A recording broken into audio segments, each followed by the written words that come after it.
اگر نعوذ باللہ نبی صلی اللہ علیہ وسلم کا مقصد جو ہے وہ کثرت ازواج کا مقصد یہ تھا کہ عورتوں کے پاس جانا یا ان کی قربت حاصل کرنا، تو وہ 50 سال کی عمر سے پہلے کیوں نہیں کیا؟ تو ایک موقع پر ناراضگی کے موقع پر سب کو کہا کہ جو میرے ساتھ رہنا چاہتی ہے رہیں، اور جو علیحدہ ہونا چاہتی ہیں وہ قرآن لیں، مجید کی آیت بول کوئی تیار نہیں ہے۔ کہہ لیں کہ وومن رائٹس کی جو صحیح جڑ ہے وہ اس شکل میں ہمارے پاس موجود ہے دین اسلام میں۔ یہ جو ازواج مطہرات کی جن کی ہم بات کر رہے ہیں امہات المؤمنین کی، کیا یہ اہل بیت میں ہیں یا یہ اہل بیت میں سے نہیں ہیں، اہل بیت کچھ اور ہیں؟ اگر یہ مان بھی لیں کہ آپ کی بات کہ ٹھیک ہے یہ اہل کسا ہی اور یہ صحابیات یا جو اللہ کے نبی علیہ الصلوۃ والسلام کی بیویاں ہیں یہ اہل بیت میں شامل نہیں ہیں، تو ہمیں تو کوئی فرق نہیں پڑے گا، ہمارا عقیدہ کوئی ان کے بارے میں بدل نہیں جائے گا۔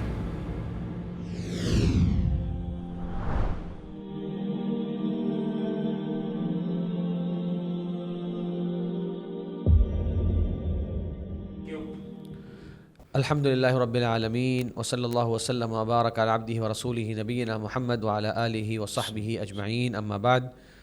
محترم ناظرین کرام، دا حدیث ٹاک کے ایک نئے پروگرام کے ساتھ آپ کے سامنے حاضر ہیں۔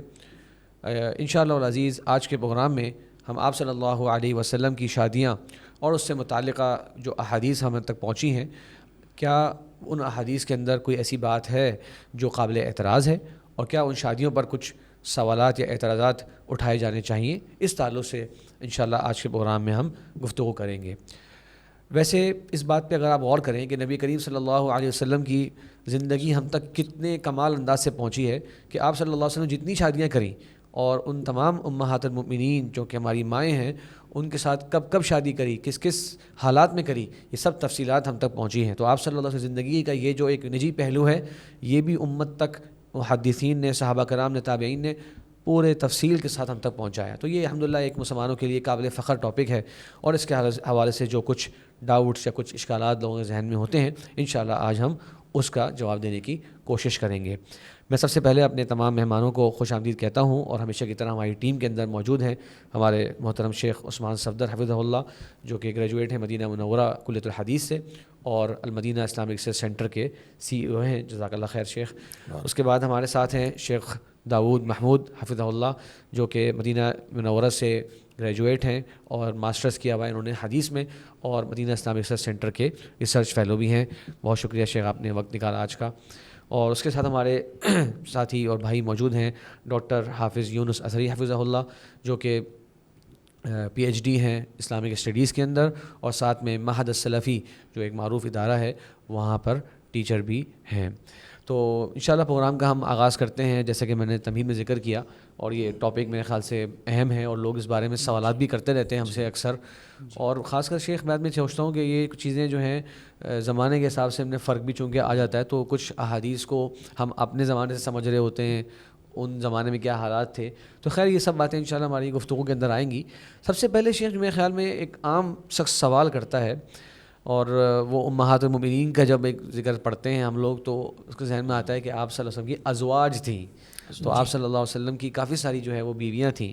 تو ایک سوال یہ آتا ہے کہ یہ آپ صلی اللہ علیہ وسلم کو اسپیشل اسٹیٹس کس وجہ سے ملا، اس میں کیا حکمت تھی کہ آپ صلی اللہ علیہ وسلم کو ایک سے زیادہ ازواج رکھنے کی اجازت دی گئی، اور آپ مسلمانوں کے لیے 4 شادیاں تک ہے حکم ہے، لیکن آپ صلی اللہ علیہ وسلم کا معاملہ ایسا نہیں ہے۔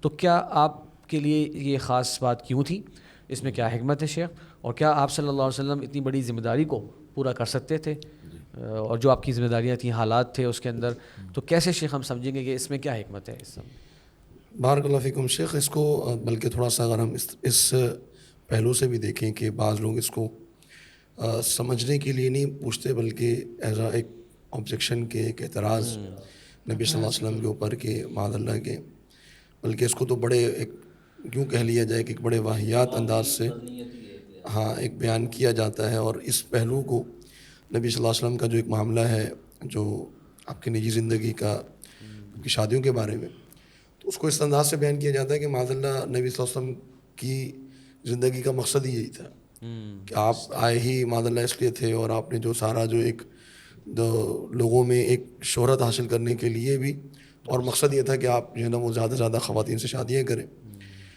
تو اس بارے میں پھر لوگوں نے ایک اس کو پروپیگنڈا کیا ہے اس کے بارے میں، اور ان کے جو ایجنڈا تھا اس پہ کہ آپ صلی اللہ علیہ وسلم کو ٹارگٹ کرنا ہے اس حوالے سے۔ میں یہ سمجھتا ہوں کہ یہ ایک مسلمان کے لیے بھی آزمائش ہے اور ایک نان مسلم کے لیے بھی آزمائش ہے. اور یہ جو پہلو اگر اللہ رب العالمین چاہتا تو نبی صلی اللہ علیہ وسلم کو اسی تعداد میں محدود رکھتا جو تعداد ایک عام مسلمان کے لیے 4 شادیوں کی ہے تو سب کے لیے ہوتی. لیکن جو اس تعداد سے بڑھ کر اجازت دی گئی تو اگر میں سمجھتا ہوں کہ پہلی حکمت ہی یہی ہے کہ یہ آزمائش ایک مسلمان کے لیے جی بالکل. کہ وہ نبی صلی اللہ علیہ وسلم کی زندگی جب پڑھتا ہے تو معلوم ہوتا ہے کہ آپ کی ایک وقت میں 9 ازواج موجود تھیں اور کل آپ نے 11 شادیاں کی. تو سوالات اٹھتے ہیں ذہن میں. لیکن اگر کوئی واقعتاً مومن ہوگا, نبی صلی اللہ علیہ وسلم سے محبت کرنے والا ہوگا, تو اس کا پتہ ہوگا کہ اس کے پیچھے کوئی نہ کوئی حکمت تھی اور آپ نے بلا وجہ جو ہے نا یہ کثرت جو ازواج ہیں یہ بلا وجہ نہیں تھی. اچھا, اس میں اگر ہم اس کو تھوڑا سا سلجھانے کی طرف آئیں یا سمجھنے کی طرف آئیں تو پہلی بات تو یہ کہ یہ معاملہ صرف نبی صلی اللہ علیہ وسلم کے ساتھ نہیں تھا بحیثیت ایک نبی کے. اگر ہم جو گزشتہ کتابیں ہیں, جو احادیث ہیں, ان کو ہم پڑھتے ہیں تو ہمیں معلوم ہوتا ہے کہ اس سے پہلے بھی بہت سے ایسے انبیاء آئے ہیں کہ جن کی ازواج کثرت کے ساتھ موجود تھی. بلکہ خود قرآن مجید میں اللہ تعالیٰ نے فرمایا کہ وَلَقَدْ أَرْسَلْنَا رُسُلًا مِّن قَبْلِكَ وَجَعَلْنَا لَهُمْ أَزْوَاجًا وَذُرِّيَّةً. ہم نے آپ سے پہلے رسول بھیجے اور ان کے ہم نے ازواج بنائے. تو ازواج کا جو لفظ ہے قرآن میں یہ خود ایک اس کو سگنل ہے, یہ اس طرف آپ کو سمجھاتا ہے کہ ایک رسول کی کئی بیویاں تھیں. صحیح بخاری میں حدیث موجود ہے, ہم سب نے پڑھی ہوئی ہے کہ سلیمان علیہ السلام کی 60 بیویاں تھیں, بعض روایت میں کہ 100 بیویاں تھیں. اور 60 بیویاں یا 100 بیویاں اور ایک طرف 9 بیویاں یا 11 بیویاں. تو اب اس کو ایک خواہ ایک پروپیگنڈا بنانا نبی صلی اللہ علیہ وسلم کے بارے میں.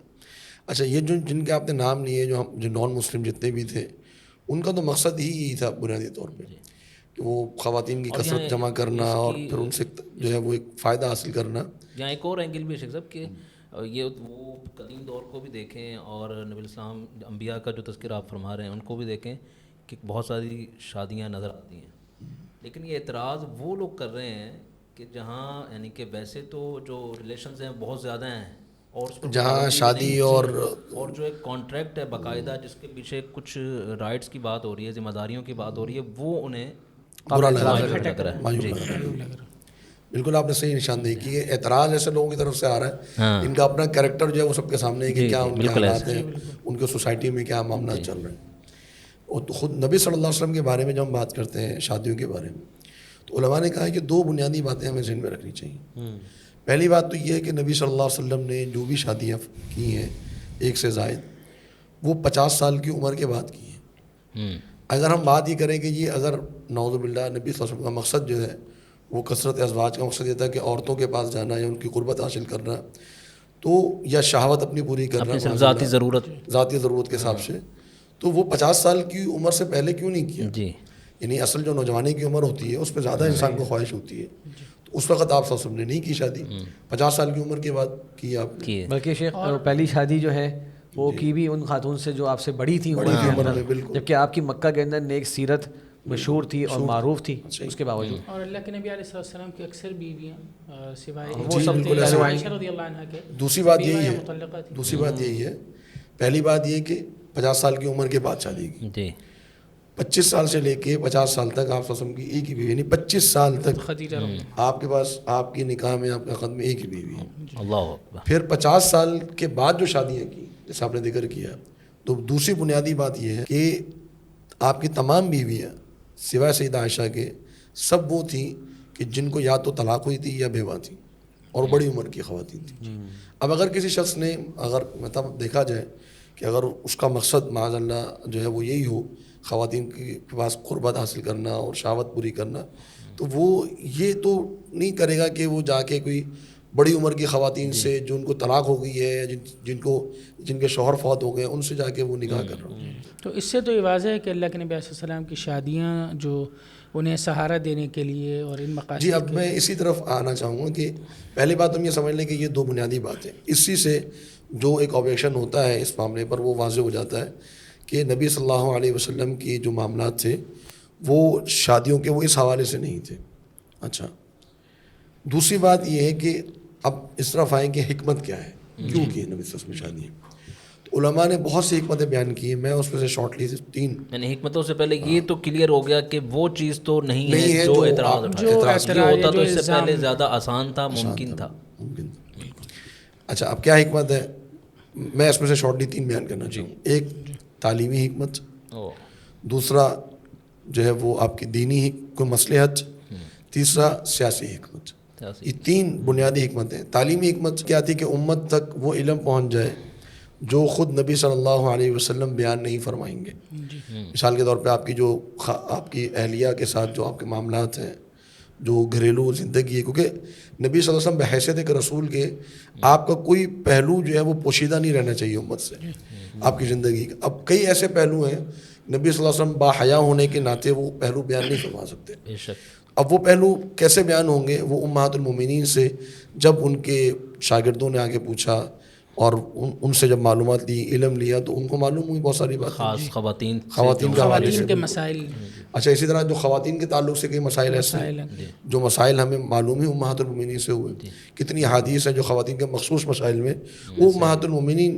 اب ایک باہر کی عورت آ کر نبی صلی اللہ علیہ وسلم سے سوال پوچھنے میں حیا مانے ہو سکتی ہے، لیکن اپنی زوجہ ہیں، اپنی بیوی ہیں، وہ آ کے جب پوچھیں گی مسئلے کو تو ان کے سامنے بالکل کلیئر ایک معاملہ ہو جائے گا. تو سیدہ عائشہ ہیں، سیدہ ام سلمہ ہیں، سیدہ میمونہ ہیں، بہت سارے مسائل انہوں نے بیان کیے.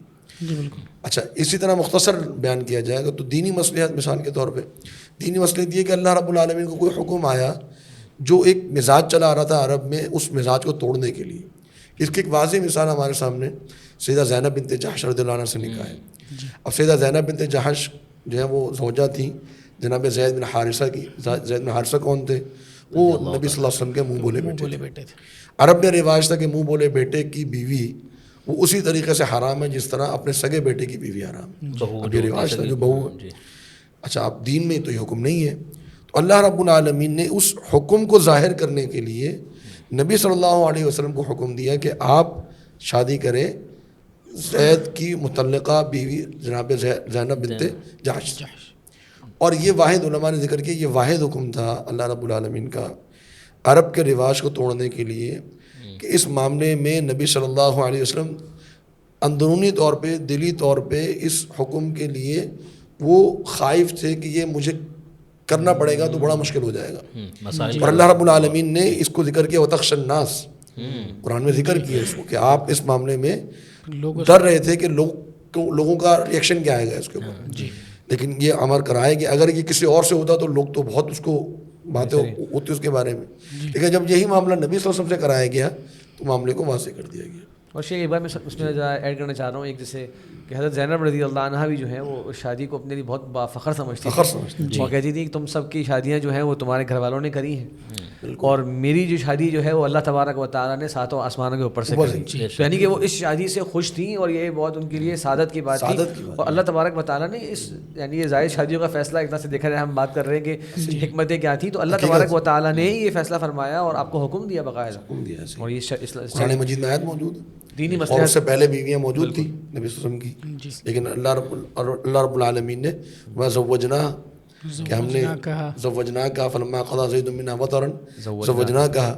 اب جب زید سے ان کا تعلق ختم ہو گیا اور عدت پوری ہو گئی تو ہم نے آپ کی ان کی شادی کر دی. جیسے آپ نے ذکر کیا کہ نکاح اللہ رب العالمین نے فرمایا ان کا. اور شیخ تیسری غالباً سیاسی مصلحت یہ بھی بڑی اہم مصلحت ہے کیونکہ آپ سب لیڈر قائد ہیں اور پوری امت مسلمہ کو لیڈ اس وقت آپ ہی کر رہے ہیں، مدینہ کی ریاست آپ کے پاس ہے. اور سیاسی مصلحت کا معنی یہ ہے کہ عرب میں یہ رواج تھا کہ جو داماد ہے اس کو ایک ایسی حیثیت حاصل ہو جاتی ہے کہ پھر عرب میں اگر وہ دشمن قبیلے کا بھی ہو تو اس سے دشمنی ختم ہو جاتی ہے.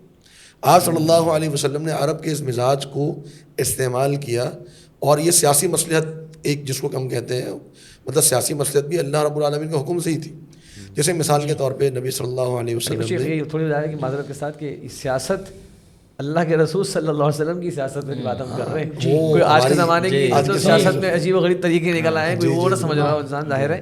ہاں سیاسی مصلحت کا مطلب یہ ہے کہ جو سیاست دین کا حصہ ہے اور جو دین کی تقویت کے لیے اور اللہ رب العالمین کا حکم سے ہے، ٹھیک ہے نا، تو ہم اس کو تعلیمی اور دینی سے ہٹ کر ہم اس کو ایک الگ بیان کر رہے ہیں. یعنی شرعی جس کو ہم کہیں کہ مصلحت ریاسی اور اقوام کے ریاستی معاملات، ہاں ایک ریاستی اور ایک قومی ایک لحاظ سے. جیسا کہ نبی صلی اللہ علیہ وسلم نے ایک بڑی اہم اس معاملے میں ملتی ہے کہ سیدہ جویریہ رضی اللہ عنہ، اب وہ بنو مستلق قبیلہ ایک بہت بڑا قبیلہ تھا عرب کا، ان سے جب جنگ ہوئی تو وہ کئی خاندان ان کے وہ غلام بنا لیے گئے. اب سیدہ جویریہ رضی اللہ عنہ جو ہے وہ بنت حارث، وہ جو ہے قوم کے سردار کی بیٹی تھی، اور وہ پھر کسی صحابی کے جو ہے وہ غلامی میں گئی. انہوں نے ان سے مکاتبت کر لی کہ جی آپ مجھ سے اتنے رقم لے لیجیے اور مجھے آپ آزاد کر دیجیے. اور اس رقم کے حوالے سے تعاون کے لیے نبی صلی اللہ علیہ وسلم کے پاس آئیں کہ میں نے ایسے معاملہ ہوا اور ہم پر جو غم کے پہاڑ ٹوٹے ہیں وہ آپ کو پتہ ہے، اور اب میں آزاد ہونا چاہتی ہوں، تو میں نے یہ رقم طے کی ہے اپنے مالک سے، تو آپ میرے ساتھ تعاون کیجیے اس مسئلے میں. نبی صلی اللہ علیہ وسلم فرمایا کہ اگر میں تمہیں اس سے بہتر چیز کی اگر میں تمہیں اس کا اختیار دوں تو اس کے لیے تمہارا کیا خیال ہے، کیا اختیار ہے؟ فرمایا کہ تم اگر عقد میں آ جاؤ میرے، تو میں تمہاری قیمت ادا کر دوں. یہ وہ شخصیت کہہ رہی ہیں جنہیں خود کبھی آفر کی جاتی تھی. بالکل. ٹھیک تو ہے، نبی صلی اللہ علیہ وسلم یہاں نے ذاتی مقصد نہیں ہے، یہاں لوگوں کے لیے یہ آپ بالکل. اب دیکھیں نتیجہ کیا نکلا اس کا. جی سیدہ جویریہ کے لیے تو یہ سعادت کی بات ہے، انہوں نے کہا بالکل. نبی صلی اللہ علیہ وسلم نے ان کو آزاد فرمایا، اپنے عقد بھی لیا. جب اپنے عقد میں لیا تو بنو مستلق کے جتنے غلام تھے جو صحابہ کے پاس تھے، تو صحابہ نے کہا کہ ہم نبی صلی اللہ علیہ وسلم کے سسرالیوں کو اپنی غلامی میں کیسے رکھ سکتے ہیں؟ تو انہوں نے تمام کو آزاد کر دیا. جب وہ آزاد ہوئے تو پورا قبیلہ مسلمان ہو گیا. ایک شادی سے پورا قبیلے کا اسلام قبول کر لینا، یہ کیا، اس کو ہم کیا کہہ سکتے ہیں؟ اور ان کے لیے کتنی فخر کی بات تھی کہ یہ ہمارے قبیلے کی ایک معزز خاتون جو ہے وہ اللہ کے رسول کی وائف ہونے سے. نبی کریم صلی اللہ علیہ وسلم تو اس معاملے میں، کسی کے اسلام کے معاملے میں قبول کرنے میں بڑے یعنی کہ ایک شائق ہوتے تھے اور بڑی آپ کی کوشش ہوتی تھی. اور ایک بچے کے اسلام کا واقعہ جو صحیح بخاری شریف میں ہے وہ اس حوالے سے بڑا ہمارے لیے سبق آموز ہے. جی ایک بچے کے اسلام پر آپ کتنے خوش ہوئے اور اللہ کی تعریف اور مدح بیان کی. تو یہاں تو پورا ایک ٹرائب جو ہے وہ پورا قبیلہ جو ہے وہ ایک اس شادی کی بنیاد پر مسلمان. بلکہ شیخ کچھ علماء نے ہر شادی کے اوپر نا اس طرح کی حکمتیں ذکر جمع کی. جیسے حضرت زینب بنت خزیمہ کے بارے میں آتا ہے کہ ان کے شوہر عبیدہ بن الحارث جو جنگ بدر کے اندر شہید ہوئے اور عظیم مسلمانوں کے لیڈر تھے اور ان کا بڑی قربانی تھی جنگ بدر کے اندر. تو دیکھیں اب وہ ایک شہید کی بیوہ ہیں، تو ایسے حالات کے اندر کہ انہوں نے اسلام کی خاطر قربانی دی، تو آپ صلی اللہ علیہ وسلم نے ان کی عدت گزرنے کے بعد ان سے شادی کری، زینب بنت خزیمہ رضی اللہ عنہ. اور یہ ایک تعلیم تھی صحابہ کے لیے کہ جتنے شہداء ہیں ان کی جو بیویاں موجود ہیں تو ان کے ساتھ نکاح کرو تاکہ وہ ان کو سہارا مل سکے. اور شیخ ایک بڑا اچھا جملہ میرے ذہن میں آ رہا تھا کہ نوٹ کریں شیخ کہ آپ صلی اللہ علیہ وسلم جو کہ اکمل البشر ہیں اور افضل البشر ہیں، انہوں نے معاشرے کے اندر مطلقہ اور بیوہ خواتین سے اس کثرت کے ساتھ شادی کر کے یہ پیغام دیا کہ خاتون اگر بیوہ ہو جائے یا مطلقہ ہو جائے تو اس کے رتبے مقام میں کوئی کمی نہیں آتی. ایسا نہیں ہے کہ وہ کوئی نیچے چلی گئی کنواری جو ہے وہ اس کو کوئی اونچا درجہ ایکسا حاصل ہے. اب آپ کوئی شخص یہ کہے کہ جی میں مطلقہ سے شادی نہیں کروں گا یا میں بیوہ سے نہیں کروں گا، بلکہ اللہ کے وسلم کی اس کو یہ کہا جائے گا شیخ کہ اللہ کے رسول صلی اللہ علیہ وسلم کو دعا ہے. اگر اس میں کوئی بھی کمی ہوتی اس چیز کے اندر تو آپ صلی اللہ علیہ وسلم سب سے اکمل انسان ہیں. جب وہ کر رہے ہیں تو ہم تو عام لوگ ہیں. بالکل اللہ کے رسول صلی اللہ علیہ وسلم کے دور میں ہی اس کی مثالیں ہی ملی نا. سیدنا جابر کا جو واقعہ ہے وہ میں سمجھتا ہوں کہ اللہ کے وسلم کی تعلیمات کے اثرات میں سے ہے نا کہ ان کا ایک مزاج بنا. اسماء بنت عمیس سے حضرت ابوبکر صدیق نے نکاح کیا اور اس زمانے میں کیا جب حضرت جعفر بن ابی طالب جنگ مؤتہ میں شہید ہوئے. اس کے بعد عدت کے بعد ان کے سامنے ہی جو ہے اسماء بنت عمیس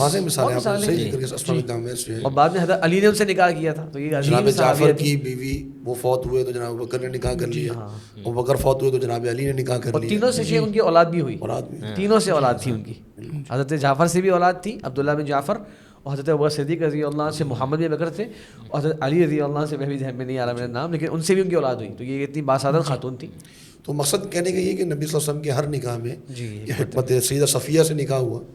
اب جو سیدہ صفیہ سے جو نکاح ہوا اس میں مقصد کیا تھا؟ اس سے پہلے یہودیوں سے جنگیں ہو رہی تھی، اختلافات چل رہے تھے. سیدہ صفیہ جو ہے بنو قریظہ کی ہیں، سردار کی بیٹی ہیں حیی بن اخطب کی. ان سے جب نکاح ہوا اس کے بعد یہودیوں سے کوئی قتال نہیں ہوا، کیونکہ یہودی بھی ظاہر بات ہے عرب تھے اس وقت، اور ان کا بھی یہی رواج تھا کہ جی جو داماد ہے اس سے اختلاف نہیں ہو سکتا یا اس سے جنگ نہیں ہو سکتی کم از کم. اسی طرح ام حبیبہ بنت ابی سفیان کا جی بالکل جناب ابو سفیان کی بیٹی ام حبیبہ، ان سے نکاح کیا جب وہ حبشہ میں تھی. اور نکاح کا مقصد یہی تھا کہ جب نکاح ہو جائے گا تو ابو سفیان اس وقت مسلمان نہیں تھے اور قریش کے سردار تھے. تو اس نکاح کے بعد علماء نے ذکر کیا کہ پھر قریش سے کوئی جنگ نہیں ہوئی سوائے فتح مکہ کی. اب یہ دیکھیں کہ وہ معاملات ہیں کہ جس سے ہمیں اندازہ ہوتا ہے کہ نبی صلی اللہ علیہ وسلم کے نکاح کے پیچھے بنیادی مقاصد کیا تھے اور مصلحتیں کیا تھیں. تو وہ ہرگز بھی وہ مقصد نہیں تھا یا وہ بات نہیں تھی کہ نبی صلی اللہ علیہ وسلم کے بارے میں جو ذکر کی جاتی ہے نان مسلمس کی طرف سے، اور وہ بات بنیادی طور پہ ذکر ہوگی کہ 50 سال کی عمر کے بعد یہ نکاح ہوئے، اور یہ نکاح بھی متعلقہ بیوہ خواتین سے ہوئے، اور ہر نکاح کے پیچھے کوئی نہ کوئی ایک دینی اور ایک جو تعلیم میں ایک مقصد موجود ہے۔ دیکھیے آپ صلی اللہ علیہ وسلم کی صرف باتیں نہیں، ایک ایکشن جو ہے وہ دین ہے، تو جتنے زیادہ لوگ ان ایکشنز کو آگے بیان کریں وہ کم ہے، جیسے کہہ رہے ہیں۔ اور آپ کی ایک بہت بڑی زندگی کا حصہ گھر کا حصہ تھا، ظاہر ہے اگر آپ کہہ لیں کہ چلیں 60-70% باہر کا زندگی تھی تو 30-40% گھر کی زندگی تھی۔ ایک زوجہ کتنی چیزیں آگے بتا پاتی آج کے دور اور وہ میں بھی تو ایک زوجہ کا ایک خاص جسے کہتے ہیں ایک ماحول ہوتا، مختلف ماحول کی، مختلف تجربے گزارنے والی، مختلف حالات سے گزرنے والی جب خواتین آپ کے ساتھ جڑی، ہر ایک نے اپنے اپنے انداز سے چیزوں کو دیکھا اور ایک کمپلیٹ نقشہ آپ صلی اللہ علیہ وسلم زندگی کا ہم تک پہنچا۔ ہم سے یہ دیکھیں اس سب سے آؤٹ کم کیا ہوا، ان سب شادیوں کا آؤٹ کم یہ ہوا کہ آج ذخیرہ حدیث میں حضرت عائشہ رضی اللہ عنہا کی دوسری اور تیسری نمبر پہ سب سے زیادہ تعداد میں احادیث ہمیں ملتی ہیں آج، کچھ آپ نے جو تعلیمی پہلو جو بیان کیا تھا اور بھی امہات المؤمنین میں سے حضرت ام سلمہ رضی اللہ عنہا، وہ کتنا ان کا بھی شادی کا بڑا واقعہ، یعنی وہ تو ہم شیخ اگر ہم 11 شادیوں کو نوٹ کر لیں سب کے پیچھے کوئی نہ کوئی ملے گی۔ حضرت سودا رضی اللہ عنہا بڑی عمر کی خاتون تھی، آپ نے ان کو حوصلہ بھی دیا، سہارا بھی دیا، آپ کی بیٹیاں تھیں ان کی بھی انہوں نے جو ہے وہ خیال رکھا، سب چیزوں میں ہے۔ تو میرا خیال ہے کہ انشاءاللہ پہلو بھی دیکھیں نا کہ اب یہ یعنی آج کے دور میں جب ایک وومن رائٹس کا جو ہے وہ ساؤنڈ بہت زیادہ گھوم رہا ہے دنیا بھر میں، اس سے بڑا آج تو کہتے ہیں 18 سال کا ہو جائے تو اب اس کو اختیار دینا چاہیے، تو وہ جب اپنی مرضی سے رہ رہی تھیں، شیخ صاحب اس حوالے سے بھی ذرا روشن ڈالیں، خالی خواتین کسی کا اعتراض ملتا نہیں ہے، بلکہ اللہ کے رسول نے تو ایک موقع پر ناراضگی کے موقع پر سب کو کہا کہ جو میرے ساتھ رہنا چاہتی ہے رہیں اور جو علیحدہ ہونا چاہتی ہیں قرآن مجید کی آیت کوئی تیار نہیں ہے۔ تو یہ یعنی کہہ لیں کہ وومن رائٹس کی جو صحیح جڑ ہے وہ اس شکل میں ہمارے پاس موجود ہے دین اسلام میں۔ علماء سے کہتے ہیں کہ اس میں جو وہ ہے نا عدل جو کرنا ہے 3 چیزوں میں ہے شیخ، ایک خرچے میں اور ایک رہائش میں اور ایک رات ہر ایک کے پاس گزارنے میں۔ آپ صلی اللہ علیہ وسلم نے تمام ازواج مطہرات کو ان تینوں چیزوں کے ساتھ عدل کر کے دکھایا، تو کمی کہاں رہی، کس چیز میں اعتراض ہے کہ ایک خاتون معزز مکرمہ خاتون کا آپ صلی اللہ علیہ وسلم سہارا بنے، اور مزید آپ نے اپنی ساتھیوں کو ایک پیغام دیا کہ ایک ایک خاتون مسلمانوں کی جو معاشرے میں ہے اس کی ایک اہمیت ہے اور اس کا کوئی نہ کوئی سہارا بننا چاہیے، یعنی آپ نے اپنے عمل سے کر کے دکھایا، تو ساری شرائط پوری تھی، عدل اسی کو عدل ہو چاہیے نا۔ اعتراض تب بنتا نعوذ باللہ جب اتنی بڑی تعداد، جیسے میں سوال میں رکھا تھا تو کہ کیسے آپ کر سکے، یہ سوچیے نا کہ یہ آپ صلی اللہ علیہ وسلم کی کمال شخصیت دیکھیے شیخ، کہ آج بھی جو ہے وہ کتاب لکھی جاتی ہے مائیکل ہارٹ کی طرف سے، تو 100 سب سے زیادہ تاریخ میں مؤثر شخصیات، تو وہ آپ صلی اللہ علیہ وسلم قرار دے رہا ہے کہ دنیاوی اور دینی تمام میجرز کے اوپر آپ صلی اللہ علیہ وسلم کی ایک کامل شخصیت تھی، اور یہ تب ہے جب آپ کے پاس ایک وقت کے اندر 9 بیویاں بھی موجود تھیں۔ بے شک کیسے آپ صلی اللہ علیہ وسلم اس کے باوجود اتنی زیادہ پروڈکٹیوٹی تھی، مطلب آج کے زمانے میں شیخ کسی کے گھر میں ایک وائف کی شکایتیں رہتی ہیں، کسی کے اگر 2 گھر ہو تو میرے خیال سے وہ زندگی میں خالی یہی کر رہا ہوگا، اس گھر میں اور اس گھر میں، تو کہہ رہے کہ بھائی صاحب کیا کر رہے ہو، بھائی وہاں صلح کر رہا ہوں، یہاں جاتا ہوں وہاں جاتا ہوں، لیکن آپ صلی اللہ علیہ وسلم ان 9 کے 9 گھروں کو برابری کے ساتھ تقسیم بھی کیے ہوئے ہیں، اور شیخ اپنی عدل کا سبحان اللہ علامت دیکھیں کہ آخری وقت میں بھی آپ صلی اللہ علیہ وسلم اس باری کا اہتمام کر رہے تھے، اور ہر روز آپ پوچھتے تھے کہ کل میں کہاں ہوں، کل میں کہاں ہوں، یہ نہیں کہا کہ آپ نے کہ بھائی آج کے دن تو بس میں اب وہاں جانا چاہتا ہوں، نہیں، تب اسی ترتیب پہ چل رہے تھے سبحان اللہ۔ اور امہات المؤمنین کو کتنی آپ سے محبت تھی کہ سب سمجھ گئی تھی کہ آپ صلی اللہ علیہ وسلم جو ہیں ان کا زیادہ دل جو تھا وہ عائشہ رضی اللہ عنہ کی طرف تھا، تو انہوں نے چاہا کہ پھر چلیں آپ صلی اللہ علیہ وسلم وہیں چلے جائیں تاکہ وہ زیادہ اچھی طرح تیمارداری بھی کر لیں گی ان کی، اور آپ سب زیادہ ان کے ساتھ، تو سبحان اللہ۔ یعنی یہ تو ٹاپک شیخ مجھے کہتے ہیں نا بڑی حکمتیں اور بڑے پہلو میں ہو سکتے ہیں، میرا خیال ہے ہم چاہ رہے ہیں کہ کچھ تھوڑا سا آگے بھی بڑھتے ہیں مزید انشاءاللہ، جو اس میں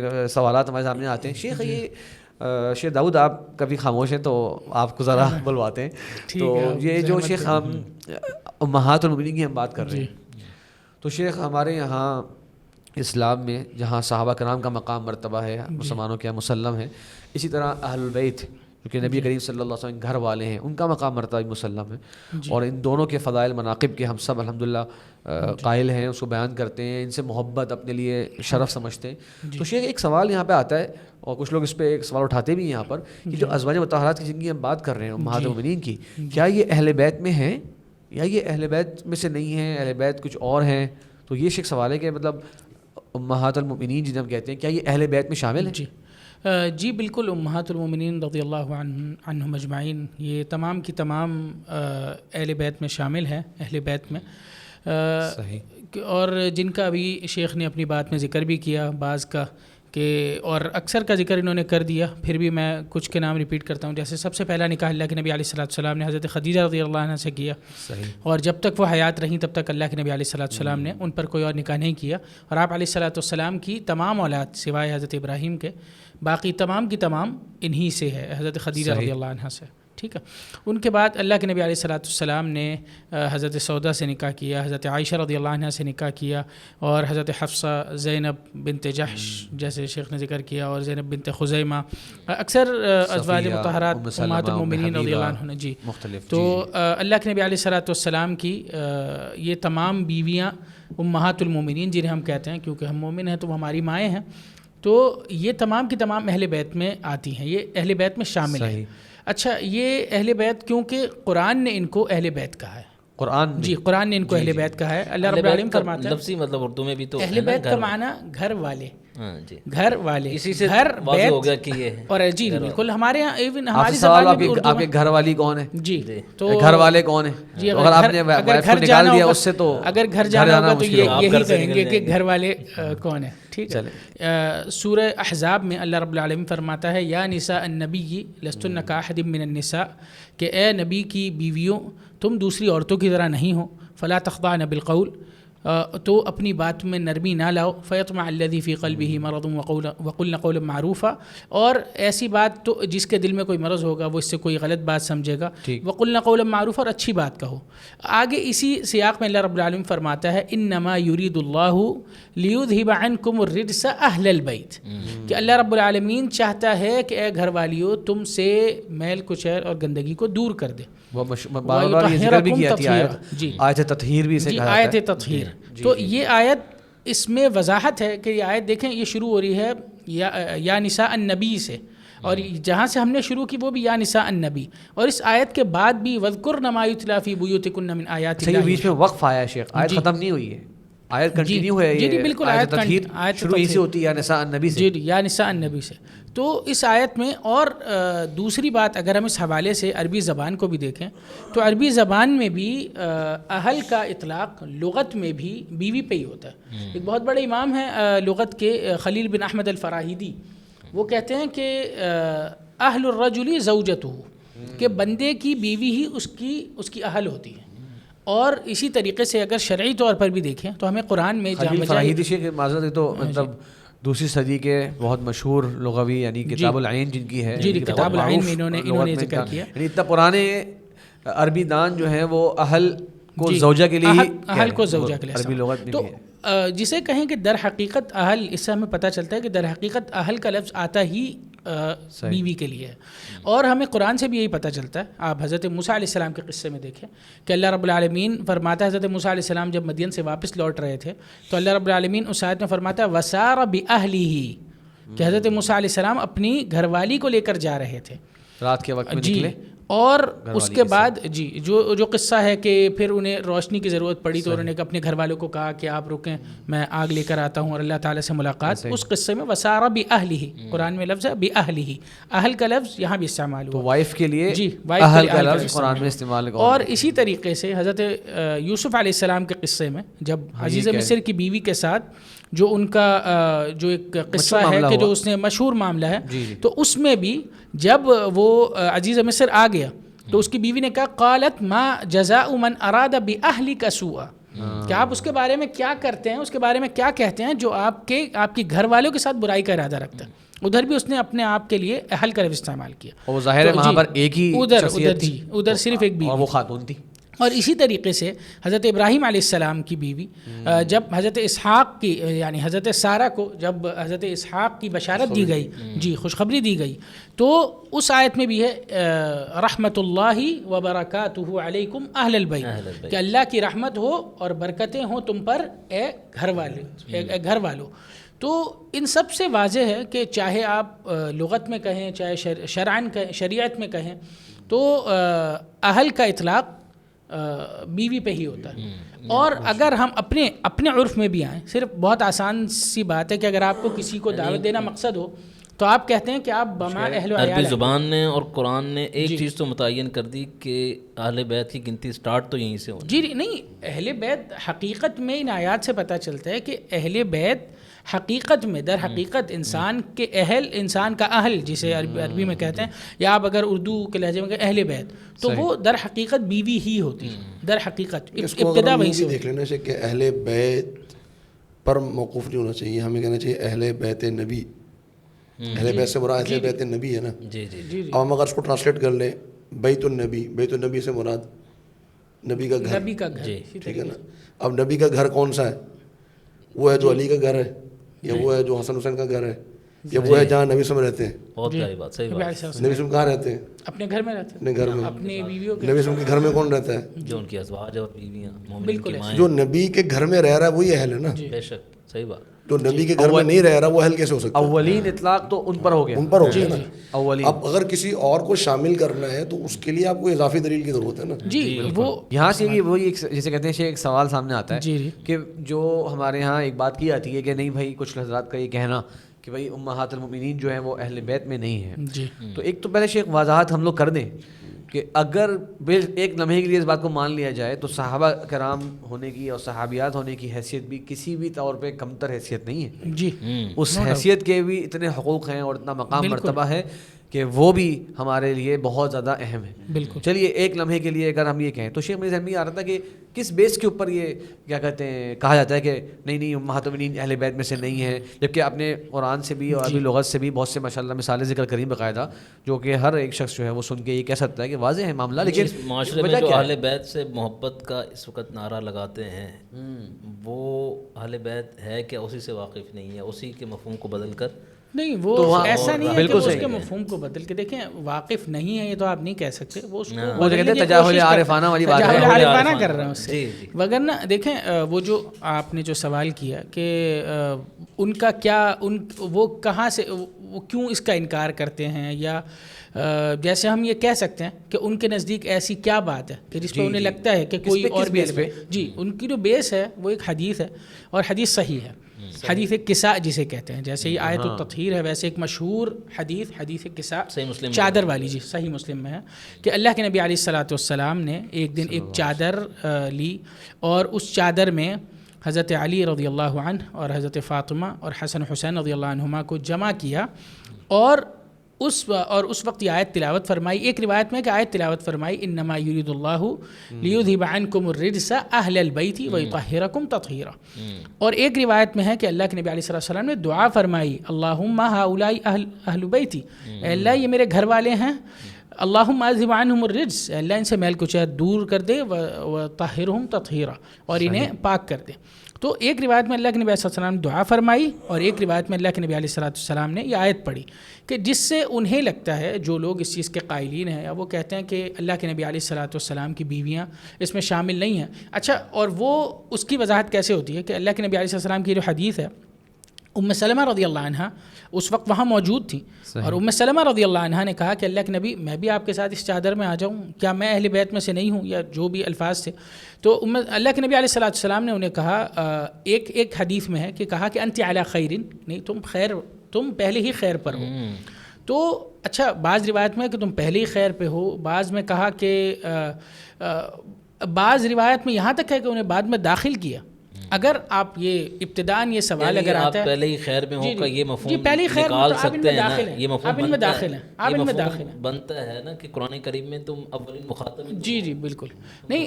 اچھا, اگر سوال ہے کہ انہوں نے کیوں داخل نہیں کیا, تو آپ دیکھیں حضرت علی رضی اللہ عنہ وہ اس وقت وہاں موجود تھے, تو کیا اللہ کے نبی علیہ السلام اپنی بیوی کو ام سلمہ رضی اللہ عنہ کو ان کے ساتھ ایک چادر میں, باقی جو چادر میں تھے حضرت فاطمہ ان کی بیوی تھی, اور حضرت حسن حسین ان کے بیٹے تھے, اور ایک ہی اللہ کے نبی علیہ السلام کے قریب ترین لوگ تھے. اور شیخی جو ہم نے روایت بیان کری کہ جو صحیح مسلم میں علماء الفاظ ہیں کہ اللہ کے رسول صلی اللہ علیہ وسلم نے وہی دعا فرمائی. جی اچھا, قرآن کے اندر اللہ تبارک و تعالیٰ نے اس کا فیصلہ فرما لیا ہے, اور ازواج مطہرات کے لیے یہ شان نازل ہو چکی ہے. تو گویا علماء نے یہ بھی لکھا شیخ کہ اللہ تبارک و تعالیٰ کے نبی صلی اللہ علیہ وسلم نے وہی مقام مرتبہ اپنے دیگر گھر والوں کے لیے بھی اللہ تعالیٰ سے مانگا, گویا دعا کری کہ اللہ یہ بھی میرے گھر والے ہیں, اللہ ان سے بھی وہی معاملہ فرما دے کہ ان کو بھی پاک فرما دے اور ان سے بھی وہ دور کر دے. اور شیخ یہ جو آپ نے حدیث پڑھی یہ عجیب بات ہے, کچھ لوگ سے میں نے سنا ہے وہ کہہ رہے ہیں کہ جی صرف چادر والے, تو یہ صرف چادر والا کا تو عربی زبان کا ورڈ بند ہی نہیں ہوتا ہے, اللہم ہؤلاء اہل بیتی. اسی ایک مثال سمجھانے کے لیے شیخ یہ ہے کہ جیسے کہ ایک شخص ہے, اس کے 5 بچے ہیں اور ان میں سے 3 بچے اگر سامنے آ جائیں تو وہ اپنے آس پاس کے لوگوں سے کہے کہ یہ میرے بیٹے آ رہے ہیں, تو کیا اس کا مطلب ہوگا, لوگ بولیں گے اچھا جی وہ 2 کس کے بیٹے ہیں؟ ارے بھائی وہ 2 بھی میرے بیٹے ہی ہیں, لیکن ابھی تو یہ میرے 3 بیٹے سامنے آئے تو میں نے کہہ دیا یہ میرے بیٹے آ رہے ہیں. مثال آپ قرآن سے دے سکتے ہیں. انما کا ورڈ جو ہے وہ ہوتا ہے حصر کے لیے, کیونکہ ہؤلاء اہل بیتی میں یہ نہیں آ رہا کہ صرف یہی میرے گھر والے ہیں. تو یہ مفہوم سمجھ لینا کہ جو اہل قصہ میں سے نہیں ہیں وہ اہل بیت نہیں ہیں. یہ جناب نہ ہی عربی زبان کا مفہوم ہے, نہ ہی قرآن میں کہیں ہے, نہ ہی اس حدیث سے یہ بات جو ہے وہ سمجھ میں آ رہی ہے. اصل میں دیکھیں اس سے ایک عقیدہ جڑا ہوا ہے جو کہ وہ عقیدہ زمین بوس ہو جائے گا. اگر ہمارے لیے جیسے کہ آپ نے کہا کہ صحابی کا درجہ ہی بہت بڑا ہے, اگر ہم یہ ثابت کر دیں کہ یہ صحابیات تو تھیں, اللہ کے نبی علیہ السلام کی بیویاں صحابیات تو ہیں, یہ درجہ کوئی کم تو نہیں ہے, تو اگر ہم آپ کہیں کہ چند لمحات کے لیے اگر یہ مان بھی لیں کہ آپ کی بات کہ ٹھیک ہے یہ اہل قصہ ہی اور یہ صحابیات یا جو اللہ کے نبی علیہ السلام کی بیویاں ہیں یہ اہل بیت میں شامل نہیں ہیں, تو ہمیں تو کوئی فرق نہیں پڑے گا, ہمارا عقیدہ کوئی ان کے بارے میں بدل نہیں جائے گا. لیکن ان کا ایک عقیدہ زمین بوس ہو رہا ہے جو عصمت کا عقیدہ ہے. وہ کہتے ہیں کہ ان کے ائمہ معصوم ہوتے ہیں, جو شریعت جس طریقے سے حالانکہ شریعت میں شامل ہیں وہ معصوم جی جو اہل بیت میں شامل ہیں وہ معصوم ہیں. تو وہ پھر اس آیت کی وجہ سے, اس آیت کی وجہ اگر سے اس آیت میں امہات المؤمنین کو شامل کر لیا اور دلیل یہ آیت دے دی تو امہات المؤمنین معصوم ہو جائیں گی. جی تو ان کا عقیدہ ان کے بارے میں تو ہمارے یہاں سوچ بدلتے نہیں, قرآن بدل دیتے ہیں. ہونا چاہیے تھا اس آیت کی روشنی میں ان ازواج کی حیثیت کو مانتے ہیں. ان کو شعر پورا فرما دیجیے آپ, پورا شعر کیا ہے. لیکن اگر تطہیر کا معنی بھی لیا جائے, جیسے آپ نے کہا کہ ہمارا تو یہ موقف نہیں ہے, تطہیر کا معنی ہم تو عصمت مراد ہی لیتے ہیں, اور مراد لینی بھی نہیں چاہیے, نہ ہی اللہ رب العالمین کی اس میں مقصود مراد ہے. تو تطہیر کا ہر لفظ تو عصمت پہ دلیل نہیں کرتا نا. قرآن میں ہے کہ خود من اموالہم صدقۃ تطہرہم وتزکیہم بہا وصلی علیہم. اب یہاں پہ بھی تطہیر ہے, شیخ خود ساختہ عقیدہ بنانا. پھر اس اب کے یہ بعد آیت تطہیر کا مقصد یہی ہے کہ یہ آپ کو اس پر دلالت نہیں کرتا کہ تطہیر یا وہ عصمت پر آتی ہے.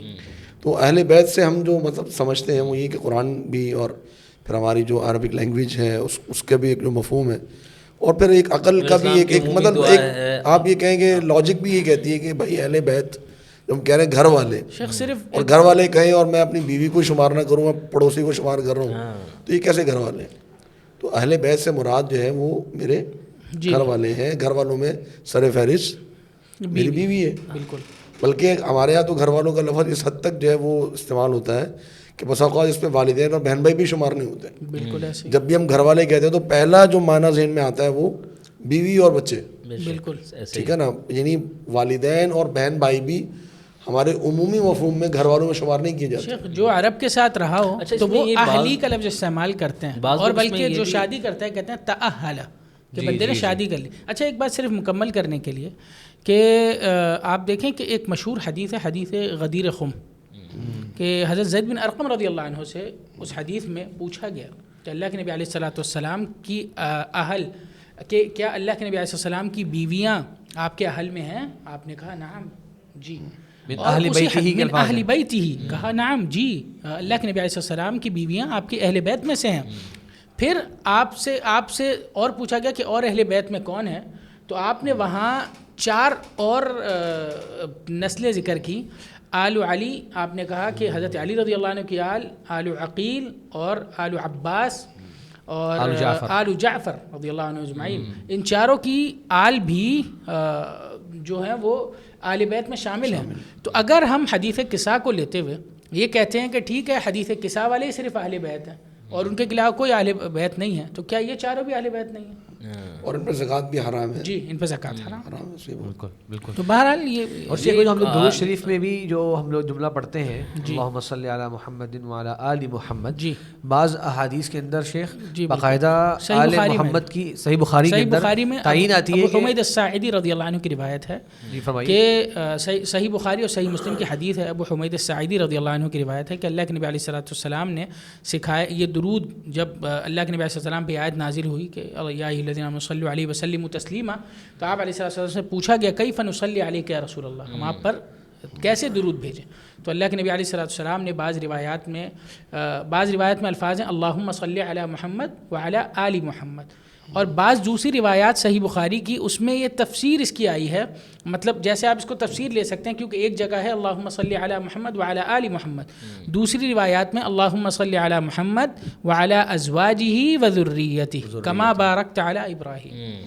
تو اس سے اور وضاحت ہو جاتی ہے کہ کما بارکت علی آل ابراہیم. اور اسی روایت میں بھی آپ اگر دیکھیں تو آگے آل ابراہیم آیا اور اللہ کے نبی علیہ السلام کے بعد وعلی ازواجہ وذریتی, کہ آپ علیہ الصلوۃ والسلام کی بیویاں اور آپ کی اولاد آپ کی اہل. یہاں ایک اعتراض بھی ہوتا ہے کہ جب ہم کہتے ہیں کہ لغت سے ثابت ہو گیا, قرآن سے ثابت ہو گیا, تو وہ کہتے ہیں کہ اہل بیت میں دیکھیں وہاں تو پلورل ہے, اور جو میل کے لیے علیکم کا لفظ ہے عنکم الرجس. جی یہ عربی کا طریقہ ہے. عربی میں اہل کا لفظ جو ہے لفظ مذکر ہے, اور یہ جب آتا ہے اہل کا لفظ یہ ہے تو مؤنث کے لیے استعمال ہوتا ہے, لیکن حقیقت میں یہ لفظ مذکر ہے. تو اس کے ساتھ آگے جمع مذکر ہی آتا ہے, ہمیشہ جمع آتی ہے, پلورل آتا ہے مذکر کا.